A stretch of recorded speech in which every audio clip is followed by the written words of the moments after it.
Irak is een puinhoop. Iran gaat nucleair.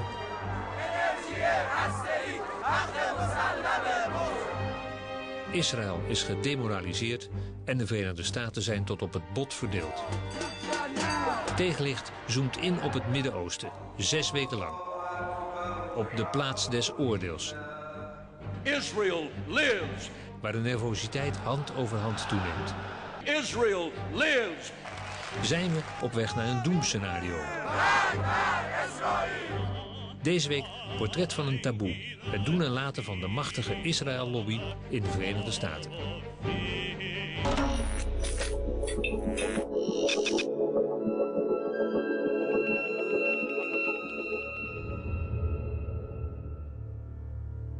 Twee gerenommeerde conservatieve Amerikaanse politicologen, Stephen Walt en John Mearsheimer, schreven in 2006 een artikel over de invloed van de Israël-lobby op de Amerikaanse buitenlandse politiek. Yeah, so you can see it came out March 23rd, 2006. And then here's the title. I believe that the Harvard version has been downloaded over 350,000 times. Well, the United States supports Israel in a variety of ways. We give them all sorts of military and economic support, roughly $3 billion a year. Israel, despite the fact it is a relatively rich country, receives more foreign aid than any other country in the world. We veto resolutions in the United Nations all the time that are critical of Israel. Ceux qui sont contre, 14 voix pour, une voix contre. Le projet de résolution n'est pas adopté par suite du vote négatif d'un membre permanent du Conseil. Those against? Those against? Ceux qui sont contre. And the United States is actually talking about using military force against Iran. Now the question is, why is the United States so deeply concerned about Iran acquiring nuclear weapons? The reason it is that big a deal at this point in time is because of pressure from the lobby.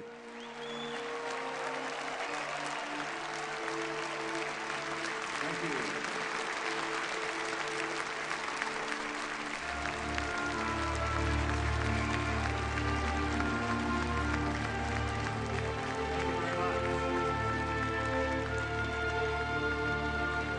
The article basically says that inside the United States there is a powerful interest group that is deeply committed to shaping American foreign policy in ways that work to the benefit of Israel. And second, the article argues that the policies that the United States ends up pursuing in the Middle East because of the lobby's force in the decision-making process are not in the American national interest. Troops out now! Stop the war! Troops out now! Stop the war! Pass this message on to them. A free, prosperous, and secure Israel is in this nation's national interests.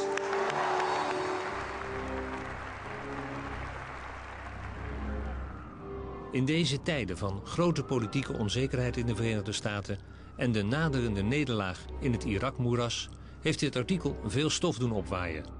En zijn democraat en republikein, Amerikaan en Israëli, Jood en christen, isolationist en interventionist over elkaar heen gevallen.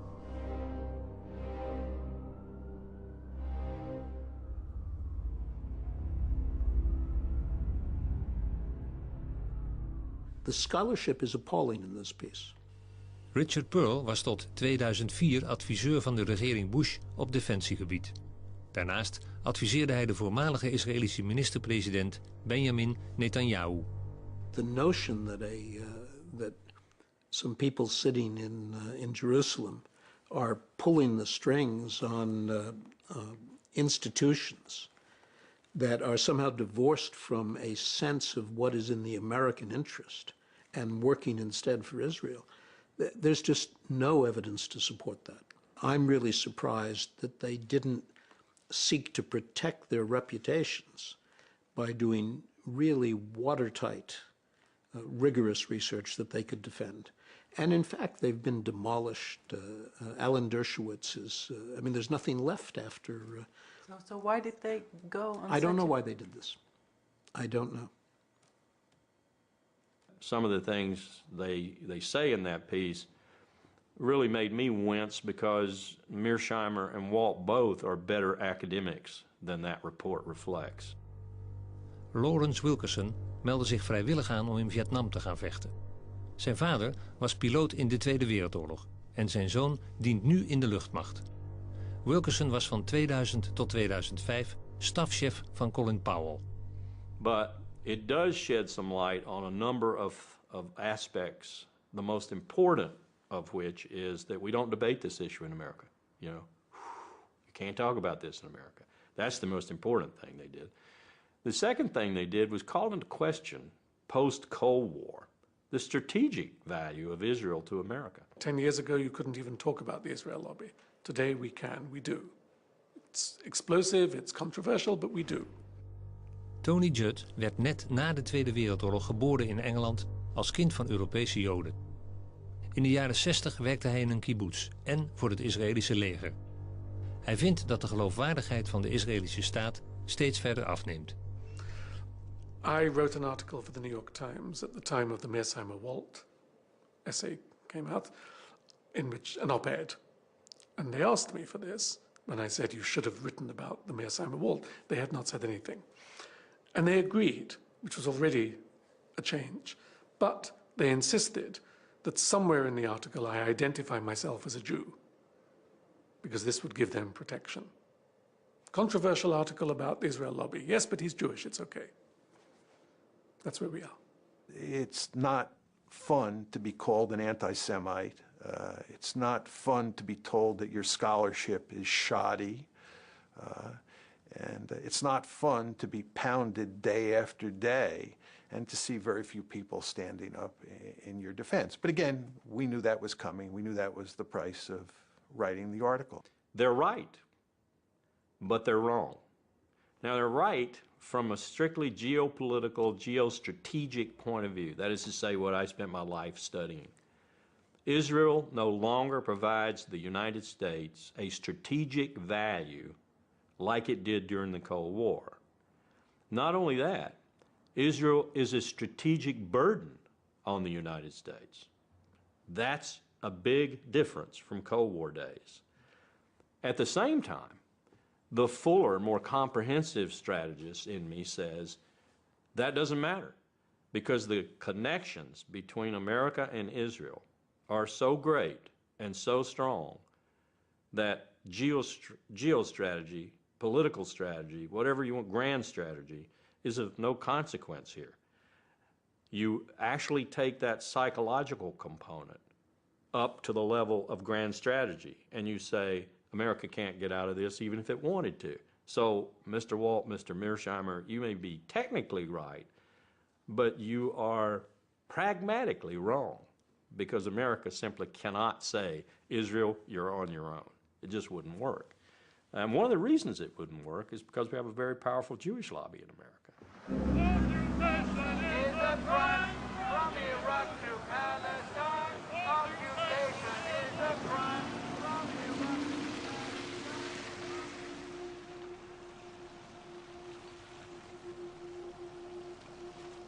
Naast Joodse organisaties en de politieke lobbygroep AIPAC scharen Walt en Mearsheimer ook de miljoenen evangelische christenen onder de Israël-lobby. Allen hebben zich tot doel gesteld om de belangen van Israël te verdedigen en kritiek op Israël te doen verstommen. There's a new day in America between Christians and Jews. We don't agree on everything, but we agree on this, that we are going to be together, inseparable in the defense of Israel and the Jewish people.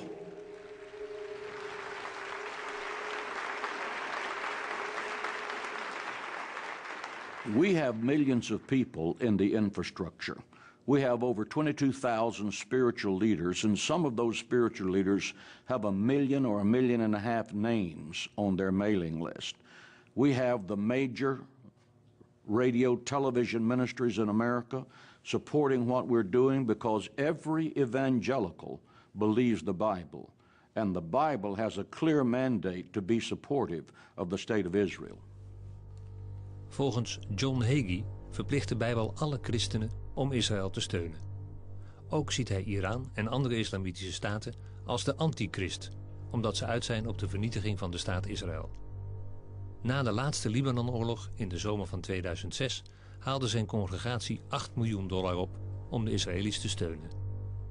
Again, there's a new Hitler, and he's the president of Iran, and he intends to build nuclear weapons, and his brazen declarations against the Jews in America have been carried on the front pages of America's newspapers. Ladies and gentlemen, we must demonstrate courage. We must demonstrate intellectual honesty. We must demonstrate the willingness to stand up and to speak out. We must act now to stop Iran before the maniacal dream of exterminating the Jewish people becomes a nuclear holocaust. And I am hopeful that the American government will have the courage to help Israel in its day of adversity against tyrants.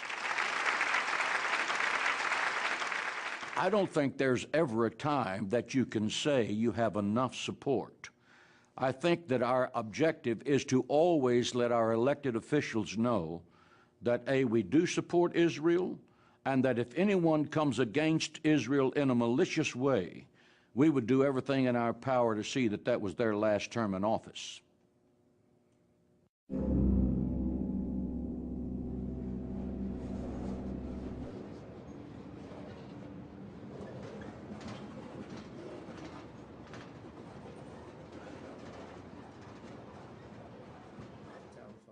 Earl Hilliard was zo'n congreslid. Hij wilde in de jaren 90 de banden met het Afrikaanse Libië aanhalen. Een land waar de Verenigde Staten op dat moment geen diplomatieke banden mee hadden en dat zij onder de Axis of Evil schaarden.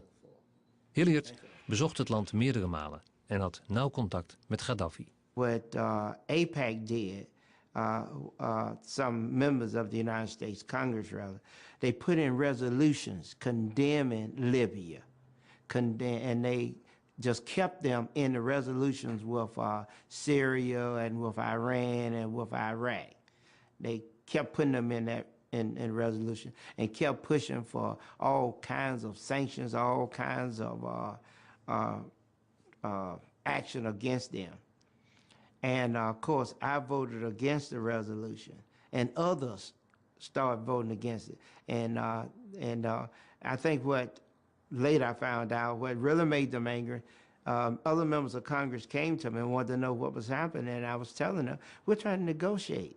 So what happened? I was looking at CNN.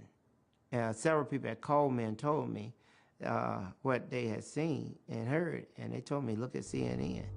In de aanloop naar de volgende verkiezingen bleek dat Hilliards politieke tegenstander in zijn district in Alabama meer dan $300.000 aan campagnegeld had gekregen uit New York.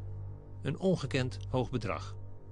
And they flooded the radio and TV with commercials. Those commercials, and you have to understand the mode that the country was in. We had just gone through 9/11. And most Americans didn't know Hussein from Gaddafi or Gaddafi from Bin Laden. They didn't know the difference. They all saw them as the same. And the commercial, many commercials, put me with them, saying I supported them. Support and finance international terror network. It had image of the airplanes flying into the World Trade Center. I tell you, I was dropping rapidly in the polls. We had continued polling. I was dropping rapidly in the polling. I tell you, you have to admit it was well planned and they executed it. The afterthought is that, my goodness, they had it together. I lost the election.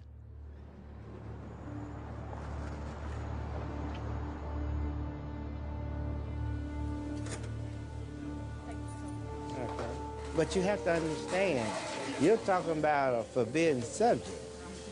No one wants to talk about Jews. It's a no-no.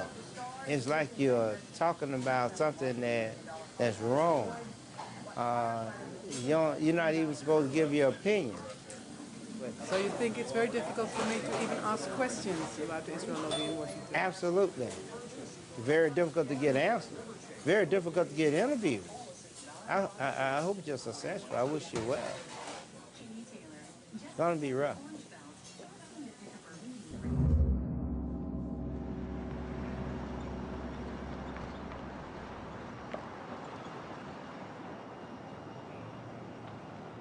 There is an enormous, very, very powerful machine out there that notes immediately when someone takes anti-Israel positions and moves out on the attack. I'll give you a very concrete example. I had mentioned the Mearsheimer-Walt study once in a seminar at one of the universities where I teach, and within 48 hours, I had an email from Alan Dershowitz. Who is he? Alan Dershowitz is a Harvard professor who protects the Jewish lobby in America like an attack dog. I had an email from him, and the email essentially said he didn't think I was doing justice to the American-Israeli relationship, to Israel's existence in the world, etc., by citing the Walt Mearsheimer report because it was so heavily flawed, mistaken, and so forth. And he even attached his own attack on the Walt Mearsheimer report and advised me to use it as counterbalance in my seminar. Well, I wasn't even using the report in my seminar. I simply had mentioned it as evidence of some people's ire, if you will, with the lack of discussion, the lack of debate on these issues in America. And within 48 hours, I had one of the attack dogs for the Jewish lobby coming after me. But how could he know this? There are people all over America, on campuses all across America, who are set up to do just what he did, to protect the interest of Jewish Americans and particularly the interest of Israel in America. In that sense, the Jewish lobby is probably more organized and more able to move swiftly against any potential threat than any other lobby. I was invited this autumn to speak at an organization called 2020, and we agreed on my subject, U.S. foreign policy and the Middle East and the Israel lobby, because this was a big issue in the newspapers at the time. And I heard nothing until about a week before my talk. I was informed by her secretary, the president of this organization's secretary, that we would be meeting at the Polish consulate, which is the usual place apparently where they met. And then the next week, 2 hours before I was supposed to talk, I had a telephone call from the organization's leader, terribly upset, saying the Polish consul general had cancelled the talk there at the consulate because of telephone calls he had received from the American Jewish Committee and the Anti-Defamation League. Well, the consul's position I can understand is very difficult. Poland in this country, if you say to someone, Poland, the thought they have is anti-Semitism immediately. So Poland has a problem of overcoming this image here. The new Polish government, which is not a very attractive one, has nonetheless been working very hard to try to build good relations with Washington, to be friendly with Israel, to show that it's a good guy, and so on these subjects. And now suddenly someone comes along and says to the Polish Consul General in New York, you know, Tony Jart is a very controversial character, he's anti-Israel, his remarks some people think are anti-Semitic. Are you sure you want to have him? Bad for your image, bad for your diplomacy. But why would the Poles stand up heroically for my right to speak? They have bigger concerns, so I don't blame them. And the lobby, what it's doing is it's going after people in a really hard-hitting way. for the purposes of shutting us down, and also for the purposes of sending a message to other people that if you follow in the footsteps of Jimmy Carter, or you follow in the footsteps of Tony Judd, or you follow in the footsteps of John Mearsheimer and Steve Walt, you will pay a serious price for your transgressions, right? So that's a deterrence model. They're trying to deter other people from doing what we did.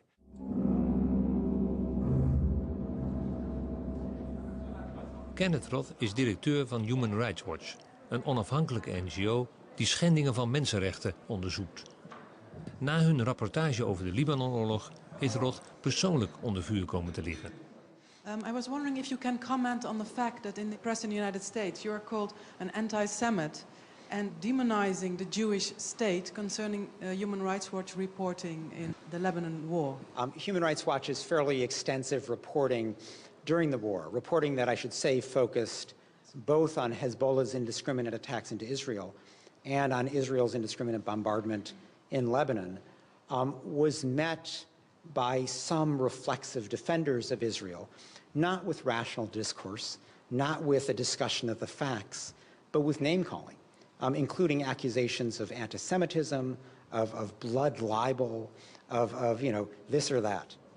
We're used to being attacked by, say, the governments who we're criticizing. But in this case, the Israeli government was actually rather quiet. And indeed, we had what you might call a reasonable dialogue with the Israeli government in the course of the war about what was happening in Lebanon. But it was the supporters of the Israeli government, principally in the United States, although to a limited extent in Israel, who came at us full force. And that was unusual. Because we rarely encounter that kind of coordinated attack by ostensibly private individuals, people who had no official position with the Israeli government, but who had assumed for themselves the position of reflexively defending Israel, regardless of its conduct. It's going to be a big political fight. We'll be working in it. Thank you so much, and good luck to you, sir. Thank you. Does it matter that you are Jewish? I think in the course of the debate over the Lebanon war, it was significant because it was harder for the reflexive defenders of Israel to simply dismiss me as being anti-Semitic. It just didn't have any credibility. My father fled the Nazi Holocaust. My mother's parents fled pogroms in Poland and Belarus. I'm just not a candidate for anti-Semitism. And while there is the old kind of tired line of self-hating Jew, it doesn't describe me either, and nobody even really bothers with that kind of criticism anymore. Why? Why? Why not just let ineffective people like me do our little talking? Here we have to come back to something else. It wasn't always like this. It began in the 70s. With the rise of identity politics in this country, where it became fashionable and eventually politically and economically normal for people to think of themselves as Black Americans, Italian Americans, Irish Americans, no one says, I'm a Jewish American. If someone says you're a Jewish American, it has a slightly uncomfortable air to it. But they have to have an identity, the sense of the need to have the same kind of cultural identity as Italian Americans or Black Americans or Hispanic Americans have, has created in the American Jewish community two external identification tags. One is Israel, and the other is Auschwitz. So to speak, one in space and one in time. To be a Jew is to be moved by the memory of the Holocaust and to identify with Israel, even if you have no personal connection with the Holocaust and you've never been to Israel, which is true for most of them.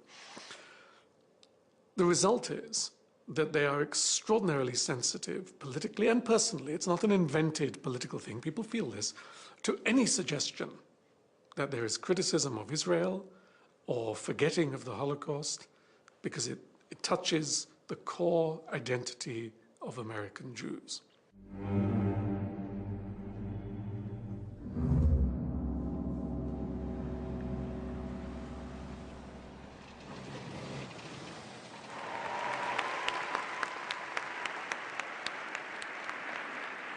The state of Israel was the dream of your ancestors, made a reality by your grandparents and your parents. Every year, AIPAC has a conference where they bring in their supporters from around the country. They meet in Washington, very powerful group that attempts to affect legislation and other aspects of U.S. policy on the Mideast. And it's sort of a gala affair. There's a Hollywood element where they produce these videos that show, they get people all mobilized and roused, sort of a pep rally atmosphere, and they get an extraordinary number of high officials to come. America and Israel share an unbreakable bond. AIPAC is one of the reasons why. All of us share a fundamental belief that the freedom and security of Israel are vital interests of the United States of America. We need you now more than ever.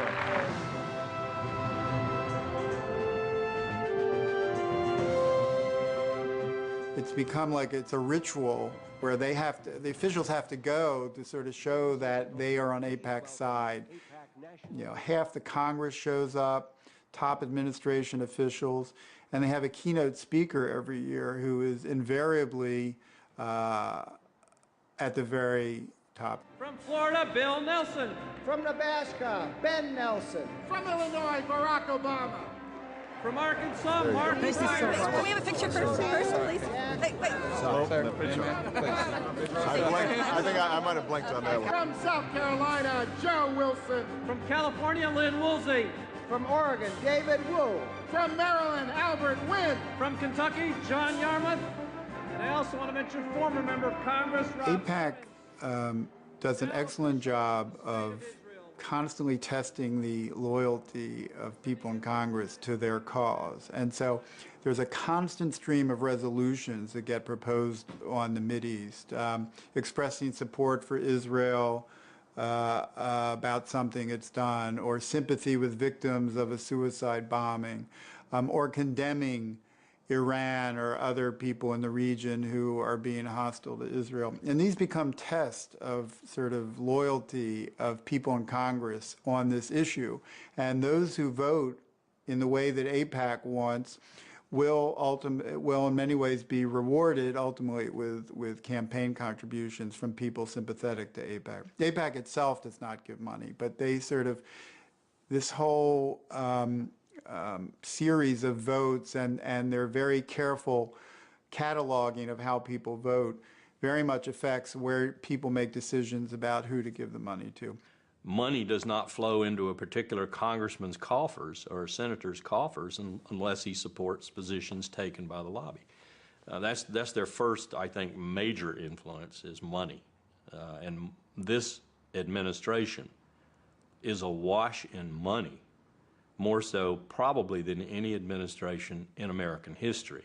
For 2 months, we've been trying to get in contact with Congress people who voted nay to certain of the bills that were supported by AIPAC, but nobody wanted to speak to us. Is that normal? Yeah, this is an issue where a congressperson will see no gain to be made by speaking on it. Just even voting against AIPAC's recommended positions is perilous for them because it can lead to a reduction in campaign funds. It can create all kinds of problems in their home district. But they voted nay. I mean, they did. But they don't want to go even more public about it. A film clip in particular, can you imagine a campaign opponent using that? It could become the basis of a negative campaign ad. And look, this person is against Israel's interest. So whenever I have spoken to people on Capitol Hill about this, it's almost always on a not for attribution basis.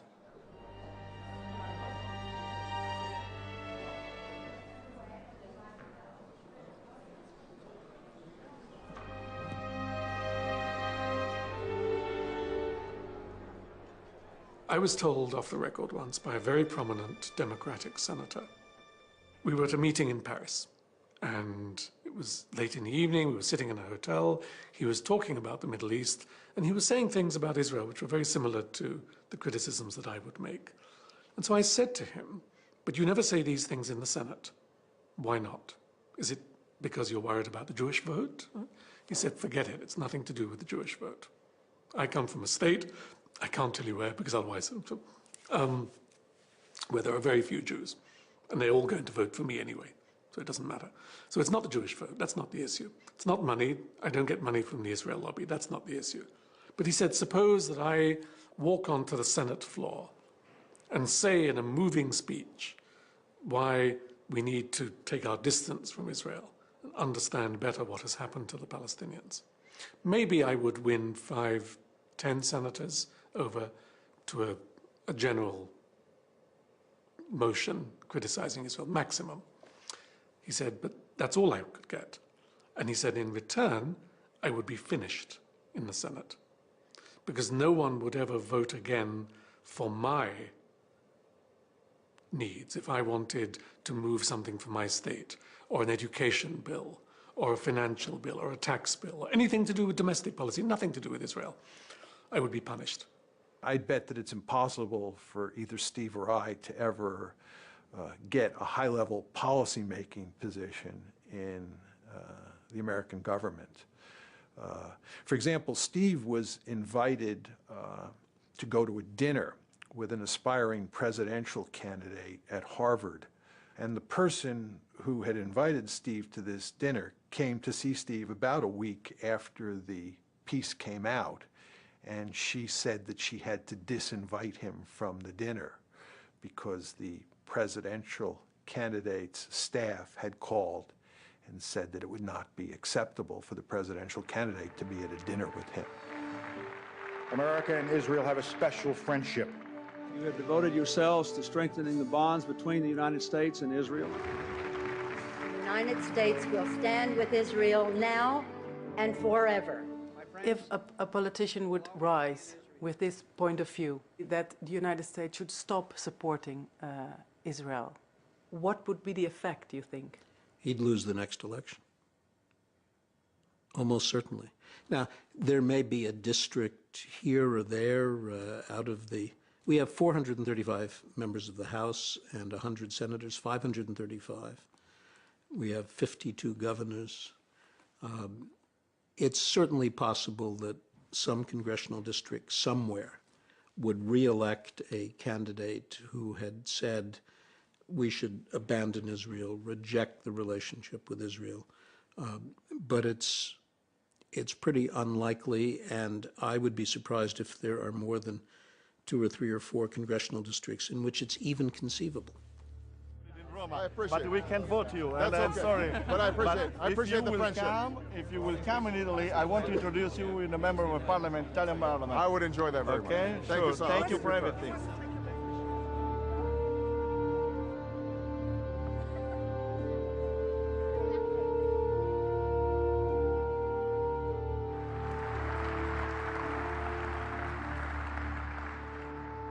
Friends owe it to friends to be as candid as possible. So let me say that a precipitous American withdrawal from Iraq would be a disaster for the United States and the entire Middle East. A sudden withdrawal of our coalition would dissipate much of the effort that's gone into fighting the global war on terror and result in chaos and mounting danger. And for the sake of our own security, we will not stand by and let it happen.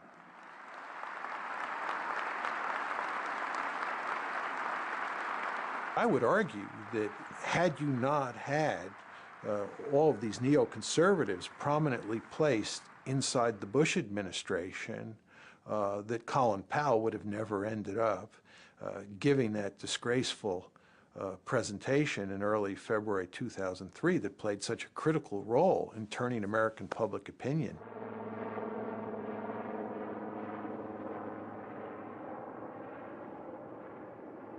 This is an important day for us all as we review the situation with respect to Iraq and its disarmament obligations under UN Security Council Resolution 1441. I realized as I watched it there at the UN Security Council for the first time, because every time I watched it before, I was, running around trying to get things changed, do this, do that, talking about the graphics and everything else. But there in the UN Security Council, I sat down quietly and watched Secretary Powell make his presentation. My colleagues, every statement I make today is backed up by sources, solid sources. These are not assertions. What we're giving you are facts and conclusions based on solid intelligence. As I show you these images, I will try to capture and explain what they mean, what they indicate to our imagery specialists. Let's look at one. The 4 that are in red squares represent active chemical munitions bunkers. I wouldn't go to war based on that. That's what I told myself. I would not go to war based on that. Most of it could be interpreted different from the way we were presenting it. As these drawings, based on their description, show, we know what the fermenters look like. We know what the tanks, pumps, compressors, and other parts look like. And we know a great deal about the platforms on which they are mounted. I walked outside the United Nations building on February the 5th after the presentation had been made into the kind of bracing cold New York air, and I thought it was a total failure. I thought I had failed because I was the person who put it together, responsible for putting it together. Then later, a couple of days later, 3 days later or so, when I'd had some sleep and I could think about it, I wondered why the reaction seemed to be fairly positive. We hadn't persuaded that many people who were adamantly opposed, but we had made some impact, particularly on the American people. And I think we made a little impact on the international community too, probably in the UK in particular. And so I realized the reason for that. And the reason was Colin Powell gave the presentation. Colin Powell, who had poll ratings roughly equivalent with Mother Teresa, had made the presentation, and the American people believed Colin Powell. If Colin Powell said it was so, then it was so. That made me feel even worse. So yes, I have trouble sometimes sleeping at night thinking about my participation in it. 1995, the quantities were vast. Less than a teaspoon of dry anthrax, a little bit about this amount. This is just about the amount of a teaspoon. Less than a teaspoon of dry anthrax. Shut down. So the question you have to ask yourself is, if the evidence was so flimsy, why did Powell get up and make such an unequivocal case that Iraq had WMD and was an imminent threat? And the reason is that there was tremendous pressure inside and outside the administration to make that argument. And the question is, who was creating that pressure? And the answer is, it was the neoconservatives, almost single-handedly. Dick Cheney and his minions have brought, and Richard Pearl is one of his minions, and Doug Feith is one of his minions, have brought the art of lying to a new scale, a new level. Was oil the #1 influence on President Bush and Vice President Cheney? Or was WMD? Or was spreading democracy? And don't believe it for a moment. They didn't even think about spreading democracy when they started this war. They transmogrified the mission into starting or democracy simply to appease the American people and to give them some reason to support the war. You have to decide, where were these factors? And inevitably, the Jewish lobby in America, AIPAC in particular, the focus lobby, has got to be there. You're being naive if you don't put that factor up there as an influence on national security decision-making, particularly with the Bush administration. The AIPAC lobby is very influential through Vice President Cheney, very influential, and through people like Elliott Abrams, Paul Wolfowitz, and a host of others within the government. And of course, you don't want to lose sight of the fact that the Israeli government was also feeding the United States government intelligence, which said that Iraq had a serious WMD capability and was an imminent threat. There's an Israeli general named Shlomo Bram who has written a piece on this, which says, in effect, that Israel was a full partner in this scheme to convince the public in the United States and around the globe that Iraq was an imminent threat. Iraq was not an imminent threat. The fact is that even if Saddam had had nuclear weapons, there was nothing you could do with them, right? But you could not make those arguments at the time in the United States. It was very, very hard to get them out into the public domain and for them to get any traction. Do you agree with Mearsheimer and Wohl that the influence of the pro-Israel lobby was important for going to war with Iraq? I do, but I would not have presented it the way they did, because I think that they underestimate ideas and they underestimate, if you like, emotions. They're very cold and realistic in their view of politics. And for them, since going to war with Iraq is absolutely crazy, and it was pretty obviously crazy for many of us before, there must have been some pressure to do something so irrational. And of course there was, but they underestimate other factors. The illusion, for example, that we could have control of Iraq's oil and of the strategic region. The belief, which is a deep American belief, which was not invented by the Jewish lobby, that America knows how democracy should work and is an example to the world and has a moral duty and certainly a right to bring this example to the world. And it's all mixed together. So ideals, belief about American exceptionalism, American duties, American provincialism, not knowing about what's going on outside, and Israeli pressure, yes. The suggestion that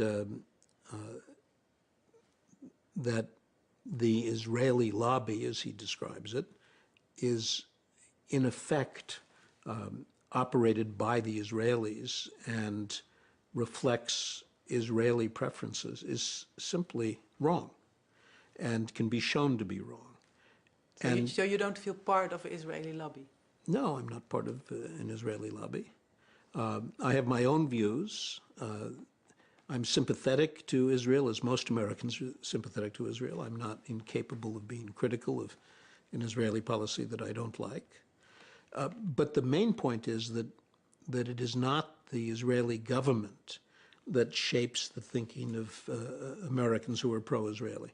Richard Pearl would probably say in response to your question, if you got the truth out of them, Israel's interests and America's interests are the same. And so if I'm an advocate for Israel's interest, I'm an advocate for America's interest. And I would say back to them, again as a strategist, bullshit. No two countries in history, and no two countries in the future in history, I will predict, will ever have coincidental national interest all the time. No way.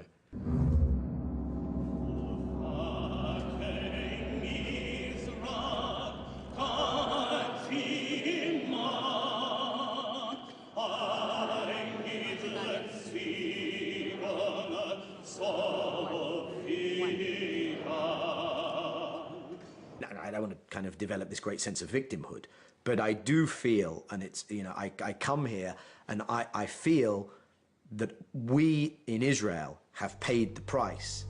Daniel Levy diende in het Israëlische leger en was voor Israël onderhandelaar bij de vredesbesprekingen in Genève, Oslo II en Taba. Hij werkt nu in Washington en heeft zich ten doel gesteld een ander Joods geluid te laten horen.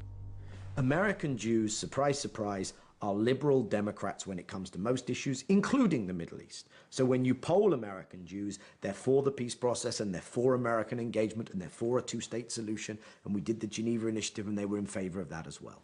But the institutional, organized leadership of the community has kind of taken things in a very different direction.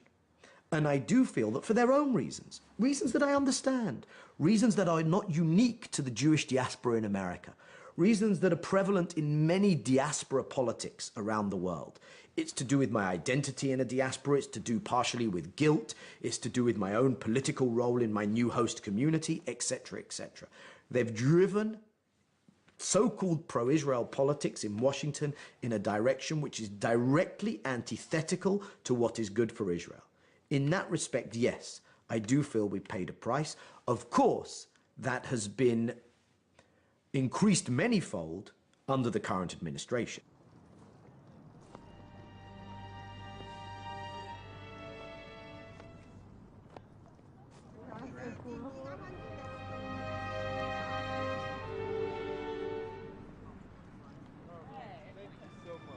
America has become part of the Israeli victim narrative.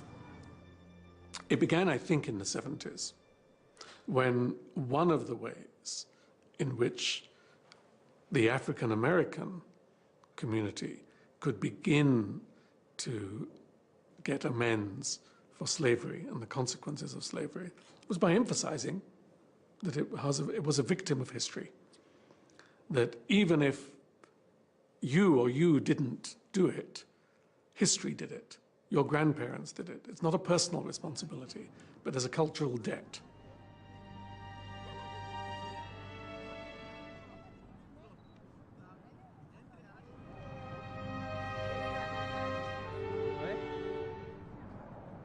And the Holocaust, of course, is the ultimate victim narrative. And David Ben-Gurion, the first Israeli prime minister, knew this very well because he turned it to advantage, giving Israel as a whole country a victim narrative. If you can't criticize someone because he himself is a victim, what do you do with a whole country, which is a country born of victimhood, so to speak? I have been in conversations many times with people who are very reasonable and would say, yes, you're right, Israel does do bad things. The occupied territories, stealing the water, stealing the land, bombing the houses, etc. But remember what happened to the Jews. There is a background, there is a history, there is a reason, there is an excuse for this. And of course, you can say the same thing for the Palestinians. Remember what happened to the Palestinians after the Nakba, 1948 and so on, 1967. No wonder they have suicide bombers. You can always do this. There's always a relationship between collective past suffering and present individual actions. To turn that into public policy, though, is catastrophic, and that is what we see today.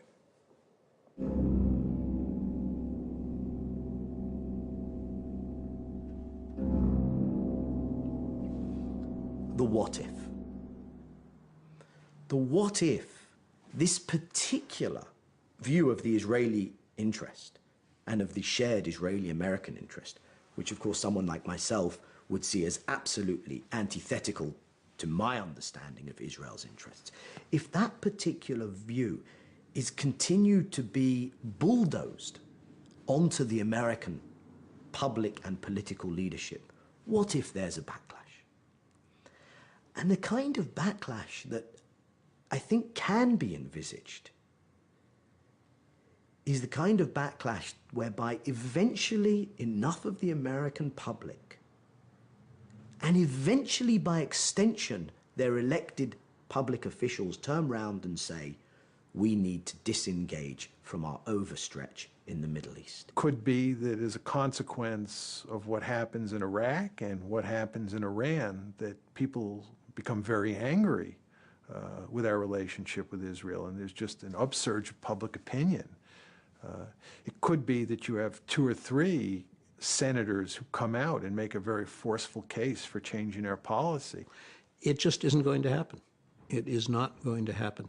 And you could eliminate by some waving a magic wand, you could eliminate the Israeli lobby that Walt and Mearsheimer talk about, and everything I've said would continue to be true. I will make a prediction.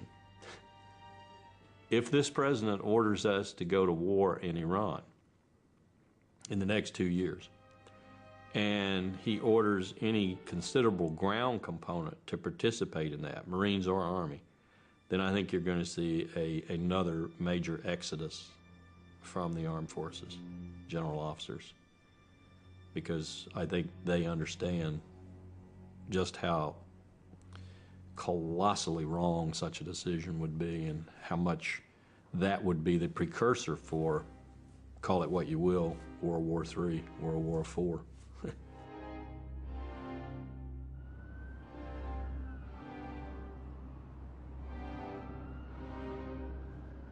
Remember the Roman Empire. For a long, long time, the state of Judea behaved in ways which annoyed the Romans but didn't do them any harm. At the point at which they were becoming a nuisance, the Romans turned against them, destroyed their temple, wiped them out, and told them, an empire has bigger concerns than you. This is what Israel faces in the next 25 years. The risk that the American empire will say, wait a minute, you don't matter to us so much. Either because we need oil more than we need you, or because oil is no longer important. Doesn't matter, both is the same effect. You are more trouble than you are worth, and the issue of the Holocaust and anti-Semitism is declining with the demographic move to the next generation. This is a catastrophe for Israel, because Israel has no other friends in the world.